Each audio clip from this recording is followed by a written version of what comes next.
Providing sustainable water services to the rural poor is one of the most important areas of development.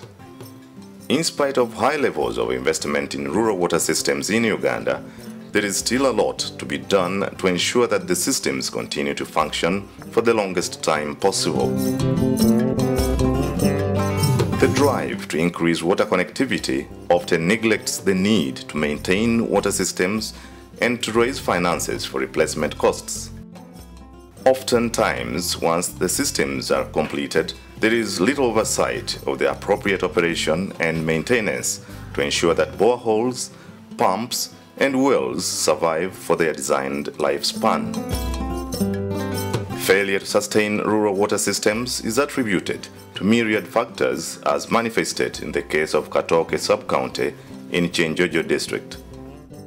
The drying up of this well, the main problem was the planting of these eucalyptus trees near this water point, because when it was constructed in 2003, there was a lot of water here. Non-functionality of water systems extends to the whole range of sources, including springs, shallow wells, boreholes, and gravity flow schemes. While some problems may be technological, as in the case of boreholes and gravity flow schemes, other challenges arise from environmental factors, falling water tables, and others from poor maintenance. Communities, once even the gravity flow scheme or any water source has been constructed, they expect every bit of detail, or as concerned is its maintenance, its operation and maintenance, to be done by government. And that has been a challenge because the government funding is not itself enough. And if we would talk about government, it's the same people who would actually have maintained by themselves the same water sources. Abantu nibaikiriza muno chemani elosiwanu kukera nyowe chemani owiziba na habweki ntusaba chemani owa elosiwanu watahamani asobole kusoroza sente zokorolera izibo bleraba lisisikaire. When they are not evading fees, users are busy installing illegal water connections. This particularly affects pipelines on gravity flow schemes, lowering the pressure of water and subsequently drying up of taps. But that's not to forget the problem of vandalism. When they are constructing roads, they have been damaging they call not taps, they are pipes. They have been damaging the pipes, but sometimes you find that these people the contractors, they don't pay, and you find that one becomes a challenge. And you find that the whole expense, unexpected expense, goes to the water users and sometimes to the scheme. But in mountainous areas, the problem goes beyond technical challenges. There is a problem of siltation.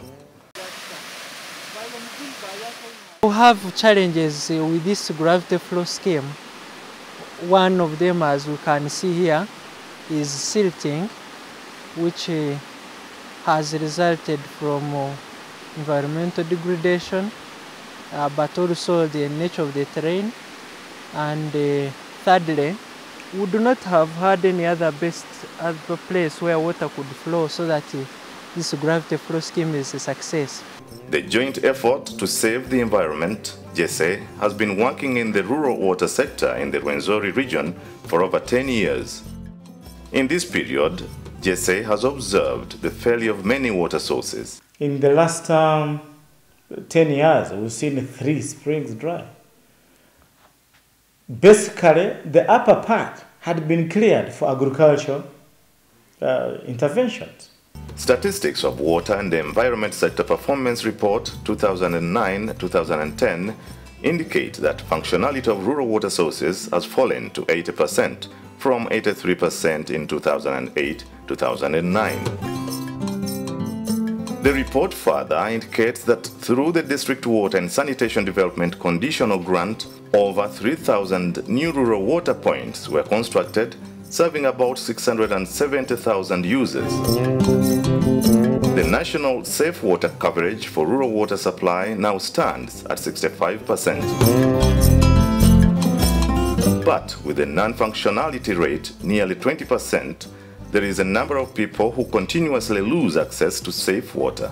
From a study that was done by the Rural Water and Sanitation Network, this is a global network that is interested in issues of sustainability and functionality of water systems, that almost $60 million, over $60 million spent in 2007 on systems that were, after 1 year, not functioning. So the big question there is, if donors are going to continue putting money into construction, are they really thinking about the functionality of those systems, or they want to continue coming back? It is worth noting that what lies at the heart of these challenges are attitudes and behaviors. Reliable and functional rural water supply services can be provided at scale in Uganda if there is change in attitudes at different levels in the water sector. Water users should start considering water sources as their own and not a free item given by either nature or government. Service providers should start investing in the full life cycle of sources rather than in new systems alone. New thinking on where and how to invest resources can be achieved through a process of learning and research characterized by information and knowledge sharing. It is this rigorous learning process that the Triple S initiative sets out to pursue.